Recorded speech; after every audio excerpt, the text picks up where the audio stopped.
എന്നാൽ ഇത് ഭയങ്കര മോശമായി കേട്ടോ. എന്താ എന്താ സംഭവം? അല്ല, ഈ അമ്പലത്തിലൊക്കെ നിങ്ങളുടെ വിപ്ലവഗാനം ഇടുന്നത് അങ്ങനത്തെ പരിപാടിയൊക്കെ ചെയ്യുന്നത് മോശമല്ലേ? അല്ല, കടയ്ക്കൽ അമ്പലത്തിലെ കാര്യമാണോ പറയണത്? അല്ല, അമ്പലത്തിലാണ് ഇങ്ങനത്തെ പാട്ടൊക്കെ ഇടണ്ടേ? അല്ല, അമ്പലത്തിൽ ഇതേപോലത്തെ പരിപാടികൾ നടന്ന എന്താ പ്രശ്നം? ഇതേ അമ്പലങ്ങളിൽ തന്നെയല്ലേ KPSCയുടെ നാടകങ്ങളും സാംബശിവന്റെ കഥാപ്രസംഗവും ഒക്കെ നടന്നിരുന്നത്? അന്നൊന്നും ഒരു പ്രശ്നവും ഇല്ലായിരുന്നല്ലോ. ഇതെല്ലാം ഇവിടെ തന്നെയാണല്ലോ നടന്നത്. അതുപോലെയാണ് അത്. അമ്പലത്തിലൊക്കെ ഇൻക്ലാബ് സിന്ദാബാദ് വിളിക്കുന്നതൊക്കെ ശരിയാണ്. ഓ, ഇൻക്ലാബ് സിന്ദാബാദാണോ വിഷയം?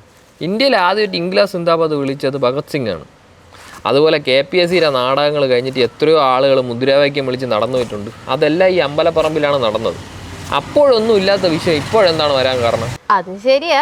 ഇത് സത്യത്തിൽ കടയ്ക്കലുള്ള ആളുകൾക്കോ അല്ലെങ്കിൽ കടയ്ക്കൽ അമ്പലത്തിൽ പരിപാടി കാണാൻ വന്നിരുന്ന വിശ്വാസികൾക്കോ അല്ലെങ്കിൽ കാണാൻ വന്ന ആളുകൾക്കോ ഒന്നും ഒരു പ്രശ്നമില്ല. കുറേ സംഖ്യക്ക് നുണയും പരദൂഷണവും പോലെ എന്തിനോ പറഞ്ഞു, അത്രേ ഉള്ളൂ.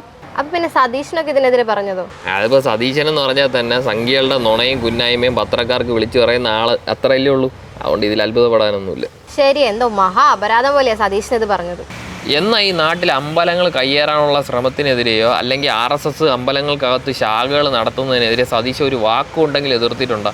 ഈ നാട്ടിൽ ഇത്തരം ശ്രമങ്ങളൊക്കെ നടക്കുമ്പോൾ ഒന്ന് തുമ്മിയെങ്കിലും സതീശൻ പ്രതിഷേധിച്ചിട്ടുണ്ടോ? ഇല്ല, ഉണ്ടാവില്ല.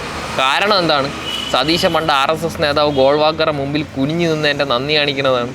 അത് ശരി, ഇയാൾ പറയുന്ന ഇതിന് മാത്രമൊന്നുമില്ല.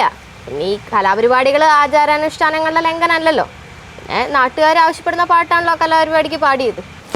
ഇതൊക്കെ അവന്മാർക്ക് കടയ്ക്കൽ പോയി പറയാൻ പറ്റില്ല. അവിടെ ഉള്ള ആൾക്കാർക്ക് ഇത് എന്താണ് കാര്യമെന്ന് അറിയാൻ പറ്റും. പിന്നെ വെളിയിൽ നാട്ടുകാരുടെ ഇടയിൽ ഒരു കുത്തിത്തിരിപ്പ് ഉണ്ടാക്കുക, അത്ര തന്നെ.